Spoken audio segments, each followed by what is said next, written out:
Today, we are diving into a classic Urdu fairy tale about a princess whose incredible gifts are, you guessed it, both a blessing and a curse. It's a story packed with magic, envy, and the really tough choices that end up shaping our lives. I mean, really think about that for a second. What if the very thing that makes you unique, that makes you special, is also what puts you in the most danger? Well, that's the heart of the problem for our hero, the seventh princess, and it's what makes your story so compelling. All right, so our story kicks off not with some big, happy party, but with a pretty dark threat. See, there's a king, and he is desperate for a son after having 6 daughters. So desperate, he makes a terrible, terrible vow that just hangs over the life of his next child. Yeah, absolutely chilling, right? The king's obsession with an heir creates this immediate life-or-death situation for the newborn princess. The queen is, of course, terrified, and her baby's fate is literally hanging by a thread, all depending on the kindness of a single person. So the maid, who's been given this unthinkable task, is completely stunned when the baby just smiles at her, and from that smile, a cascade of beautiful flowers falls from her lips. The queen, realizing this child is anything but ordinary, decides right then and there to raise her in secret. And as the princess grows, her magic gets even stronger. Every single step she takes leaves behind this shimmering trail of pure gold and silver. So years go by and a horrible famine hits the kingdom.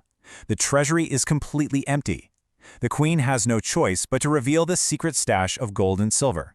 And in doing so, she has to reveal the princess herself. The king, when he sees that his daughter's incredible gift has saved his entire kingdom, is just overcome with love and begs for her forgiveness.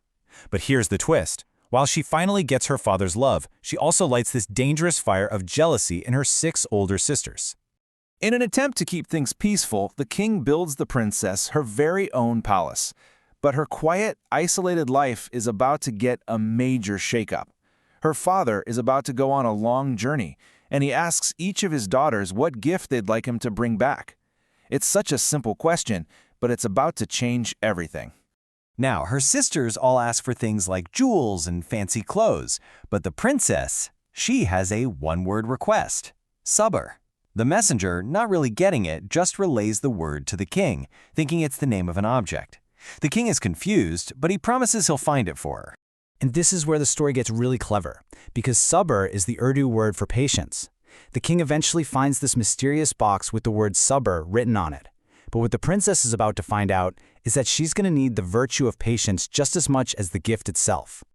So, what's in the box? An absolutely beautiful fan. One day it's hot, she gives it a wave, and poof, a handsome prince appears right in front of her. He explains the magic. Whenever she waves it, he'll appear, and whenever she wishes, he'll vanish. And just like that, their secret love story begins, totally hidden from the rest of the world. But you know, secrets rarely stay secret for long, especially not in a palace. Her sisters, with their hearts still full of that nasty envy, soon discover her newfound happiness. And when they do, they start to cook up a truly cruel and awful plot. They come to her with these fake smiles, pretending they just want to honor her special guest. They offer to prepare a beautiful, soft bed for the prince. But underneath all those fancy sheets, they hide a trap, a bed of sharp, broken glass. It's an absolutely wicked deception.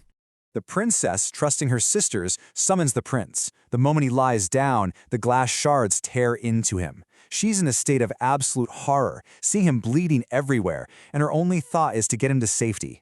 So she desperately waves the fan, and he vanishes, maybe for good. So, the princess is left completely alone and heartbroken.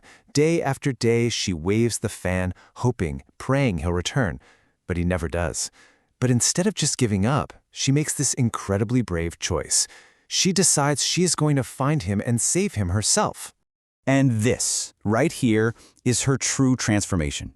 She sheds her royal identity, puts on a disguise as a young male healer, and sets out on this dangerous journey. She's not a passive princess waiting in a palace anymore. She's an active hero, and she is determined to save the man she loves. Her journey is tough, but her cleverness pays off. One day, while she's resting under a tree, she overhears 2 birds talking about the prince and his wounds, which everyone thinks are incurable. But the birds reveal the one and only cure, a special broth made from a legendary giant pigeon. Suddenly, she has a plan, a clear path forward. So after a long, hard search, she actually manages to track down this massive bird, capture it, and prepare the magical cure. She finally makes it to the prince's kingdom, totally ready for what's going to be the hardest part of her quest yet. She arrives at the palace, her identity still hidden behind a veil, and presents herself as a healer. The court is skeptical, to say the least, but they're also desperate. They let her give the broth to the prince, and the result is nothing short of miraculous. Within days, his wounds are completely gone, and he's healthier than he's ever been. The prince is just overwhelmed with gratitude. He offers the mysterious healer any reward they could possibly want. And that's when she looks at him and asks this one, simple, powerful question, getting ready for the big reveal. And then she just lowers her veil.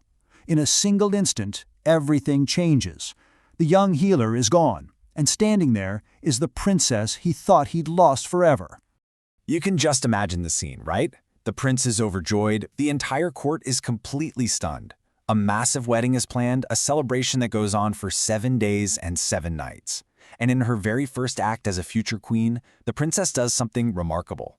She invites her entire family, including the very sisters who betrayed her. When her sisters see how happy she is, they're just consumed by shame. They fall at her feet and beg for forgiveness. And this is where the princess shows her greatest power of all. It's not the magic flowers or the gold, it's the power to forgive.